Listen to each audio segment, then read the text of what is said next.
मतलब रिस्क वाली बात नहीं है। 2-3 महीने जिनकी शादी पुरानी है वो भी अगर जेन्युइनिटी के साथ अप्लाई करना चाहे तो कर सकता अप्लाई है। कर सकते सर उन स्टूडेंट का क्या करें जो अभी लेटेस्ट रिफ्यूज़ हुए हैं और बेचारे अभी तक डरे बैठे हैं कि अप्लाई करेंगे ना करें? सो बहुत सारे रीजंस हो सकते हैं रिफ्यूज़ल के। तो कई बार रिफ्यूज़ल के बाद स्टूडेंट बहुत हताश हो जाते हैं। तो हम ये मान के चलें कि लैंडमार्क इमिग्रेशन के थ्रू अप्लाई करेगा तो रिफ्यूज़ल नहीं आएगी? बिल्कुल नहीं। रिफ्यूज़ल या अप्रूवल ये एक पार्ट ऑफ प्रोसेस है। सर बात करेंगे शादी की, तो कितनी देर पुरानी शादी जो है वो स्पाउस के लिए अलाउड है? 6 महीने की तो बात वैसे ही कर रहे हैं कि 6 महीने का स्पाउस अगर कनाडा में है तो बुला सकता है, लेकिन इंडिया में कितनी देर पुरानी शादी होनी चाहिए? बिल्कुल, मैंने कहा कि 6 महीने पुरानी शादी होनी चाहिए मिनिमम। अगर आप शादी करते हैं तो आपकी 6 मंथ्स ओल्ड शादी होनी चाहिए।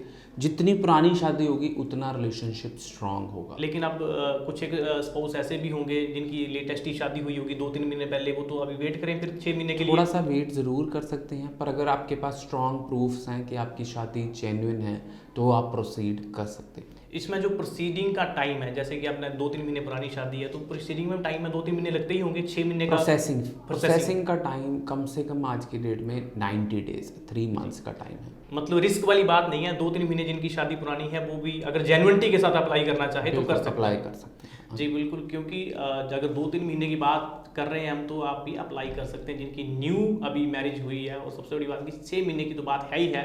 साथ ही आपको बता दें कि अगर आपने कहीं भी किसी भी शहर में लैंडमार्क इमिग्रेशन के ऑफिस में विजिट करना है तो एड्रेस जो हम फ्लैश हो रहे हैं, अलग अलग शहरों में लैंडमार्क के ऑफिस हैं, वहाँ पे इनकी एक्सपर्ट टीम बैठी होती है। वहाँ पे आप जाके अपनी वीज़ा के रिगार्डिंग, अपने स्पाउस के रिगार्डिंग जो है वो इन्फॉर्मेशन ले सकते हैं। जी बिल्कुल, आपको ये जो इन्फॉर्मेशन दी गई है ये कहीं ना कहीं आपके प्रोफाइल के रिगार्डिंग आपके लिए अपनी इन्फॉर्मेशन है और ये सही इन्फॉर्मेशन है, क्योंकि आपने अगर कहीं भी किसी भी कंट्री में जाना है तो आपको पता होना चाहिए कि वहाँ के रूल रेगुलेशन क्या है। सर उन स्टूडेंट का क्या करें जो अभी लेटेस्ट रिफ्यूज़ हुए हैं और बेचारे अभी तक डरे बैठे हैं कि अप्लाई करेंगे ना करें?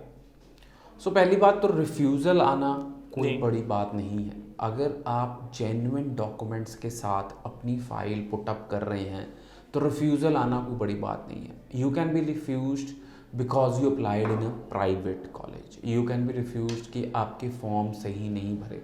यू कैन बी रिफ्यूज्ड कि आपकी एसओपी सही नहीं थी, आप पर्पस ऑफ स्टडी अपना नहीं बता पाए।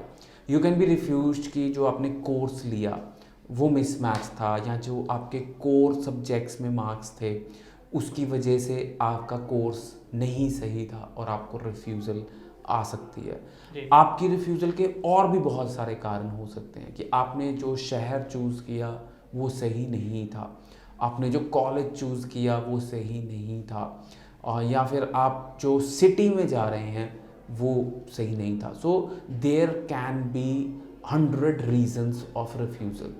Sometimes we are unable to find the real reason. Sometimes ऐसा भी हो सकता है कि एम्बेसी के पास इस टाइम पे जो वीज़ा देने के लिए फ़ाइलें हैं वो बहुत ज़्यादा हैं, यानी कि एक टाइम आता है एम्बेसी के पास इतना ज़्यादा लोड है कि वो संभाल ही नहीं पा रहे किसको वीज़ा देना है किसको वीज़ा नहीं देना है। सो आपकी फ़ाइल पे असेसमेंट ही नहीं हो रही। सो बहुत सारे रीजंस हो सकते हैं रिफ्यूज़ल के। सो कई बार रिफ्यूज़ल के बाद स्टूडेंट बहुत हताश हो जाते हैं, बहुत डीमोटिवेट हो जाते हैं और कहते हैं कि अब मेरा वीज़ा नहीं लगेगा। सो फर्स्ट ऑफ ऑल, अगर तो आप अपने पैड्स इम्प्रूव करना चाहते हैं तो लैंडमार्क इमिग्रेशन की एकेडमी है, landmark English academy of professionals, तो आप उसमें ज़रूर अपनी आईलेट्स की तैयारी कर सकते हैं। Results are very very good. कोई भी स्टूडेंट ऐसा नहीं है, क्योंकि एक रीडिंग मॉड्यूल है जिसमें बहुत सारे स्टूडेंट्स के 6 नहीं आ पा रहे हैं, बट हमारे जो लास्ट मंथ में 30 रिजल्ट्स आए हैं, most of the results are 6.5, no band less than 6, या फिर 7 bands, no band less than 6.5। So अगर आप रीडिंग में एक मॉड्यूल में 5.5 इम्प्रूव करना चाहते हैं तो हमारी एकेडमी का हिस्सा बने। हमारी फ़ीस 20,000 25,000 नहीं है, हमारी फ़ीस है 6,000 per month, which is very reasonable. And अगर आप क्या कहते हैं हमको किसी और से कंपेयर करते हैं तो हमारा पर्पस आईलेट्स नहीं है, हमारा पर्पस है वीज़ा। सो लैंडमार्क इमिग्रेशन का पर्पस है कि आपका करियर सेटल हो पाए। सो लैंडमार्क इमिग्रेशन जाना जाता है वीज़ा के लिए। सो अगर आप आईलेट्स हमारे साथ करते हैं और आप 1 महीना अगर आइलेट्स की ट्रेनिंग करेंगे, वी अश्योर यू कि आपके जिस मॉड्यूल में 5.5 हैं वो इम्प्रूव होके 6 हो जाएंगे। सो आप आइलेट्स इम्प्रूव करें 6 ईच, यानी कि STS प्रोफाइल के साथ अपनी फ़ाइल पुटअप करें अगर आप वीज़ा सक्सेस रेट ज़्यादा चाहते हैं।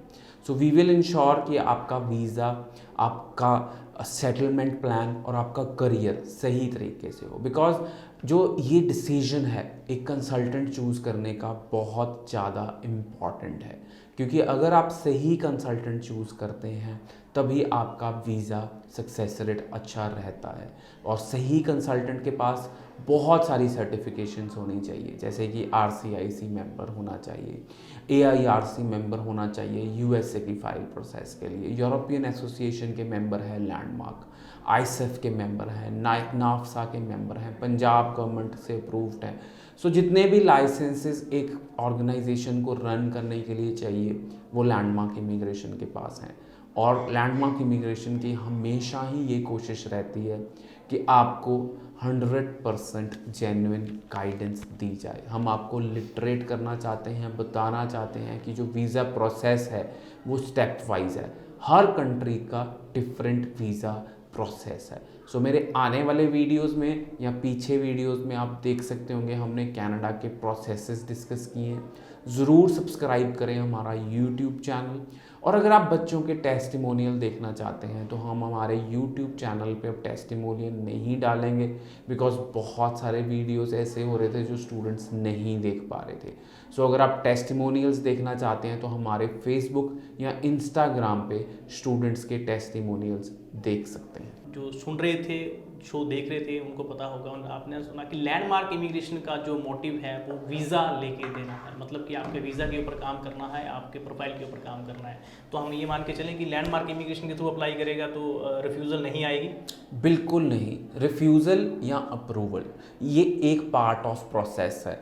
अगर लैंडमार्क इमिग्रेशन आपका वीज़ा लगा के देता तो कोई रिफ्यूज़ल नहीं आती। सो कोई भी कंसल्टेंट ये नहीं कह सकता कि 100% गारंटी वीज़ा है। अगर जो कंसल्टेंट आपको कह रहा है कि 100% गारंटी है वो आपसे झूठ बोल रहा है, क्योंकि जो वीज़ा देने का काम है वो हाई कमीशन का है। Canada high commission, UK high commission या हर कंट्री की जो हाई कमीशन है वो वीज़ा लगा के देती है। और अप्रूवल आना या रिफ्यूज़ल आना ये प्रोसेस का हिस्सा है। मतलब कि अगर जब आप अप्लाई करते हैं तो दोनों पहलू एक्सपेक्ट कर सकते हैं। कई बार स्टूडेंट को 4 बार रिफ्यूज़ल के बाद वीज़ा मिलता है, कई बार स्टूडेंट को पहली बार वीज़ा मिल जाता है, कई बार स्टूडेंट को वीज़ा मिलता ही नहीं है। सो ये डिपेंड करता है और किसी कंसल्टेंट का इसमें कोई रोल नहीं है। कंसल्टेंट का रोल है कि आपसे जो स्टेप वाइज प्रोसीजर है वो ज़रूर बताना, सही तरीके से आपकी फ़ाइल लगानी, आपको एक सरकारी कॉलेज एडवाइज़ करना, आपकी फ़ीस की, जिसको कहते हैं जो फ़ीस ट्रांसफ़र होती है, उसकी रिस्पॉन्सिबिलिटी होनी चाहिए कि वो सही जगह ट्रांसफ़र हुई है। सो बहुत सारी चीज़ें हैं जहाँ कंसल्टेंट अपना रोल अदा करता है और कंसल्टेंट कोशिश करता है कि स्टूडेंट का वीज़ा आए। वीज़ा ना आने पे कंसल्टेंट का भी नुकसान है, अगर स्टूडेंट का नुकसान है। सो हर कंसल्टेंट की यही कोशिश होती है कि आपका वीज़ा आए। बट कुछ कंसल्टेंट मैं एड्स देखता हूँ लिखते हैं 200% वीज़ा, 150% वीज़ा। सो ऐसा बिल्कुल भी नहीं होता। ऐसी एड्स देख के बिल्कुल आकर्षक ना हो और जेन्युइन कंसल्टेंट की ज़रूर चूज़ करें जब आपकी फ़ाइल सही ढंग से पुटअप करें एम्बेसी में। जी बिल्कुल, अगर आप भी ऐसे विज्ञापन देखते हो तो एक बार ये सोच समझ के ही डिसीज़न लेना, क्योंकि कोई भी जो कंसल्टेंट होगा वो आपके प्रोफाइल के ऊपर काम करेगा। प्रोफाइल के ऊपर तभी काम करेगा जब वो एक्सपर्ट होगा। एक्सपर्ट होने का मतलब है कि आप जिसके हाथ में आपने डॉक्यूमेंटेशन दे रहे हो वो एक ऐसा एक्सपर्ट बंदा होना चाहिए जो आपको वीज़ा लेके दे, क्योंकि वीज़ा वही लेके दे सकता है जो उस फील्ड में एक्सपर्ट होगा, उस आपको आपकी प्रोफाइल के रिगार्डिंग, आपके SOP के रिगार्डिंग काम करेगा और काम वही करेगा जो जेन्युइन होगा। आइए चलते नज़र मारते हैं उन वीडियोस के ऊपर और बात करने की कोशिश करेंगे उन बच्चों से, उन बच्चों के पेरेंट्स के जिनके अभी लेटेस्ट वीज़ा आए हैं और उनके लैंडमार्क इमिग्रेशन के बारे में क्या एक्सपीरियंस रहे हैं, किस तरह की सर्विसेज जो है वो उनको प्रोवाइड की गई थी। आइए देखते हैं क्या कहना है सभी का।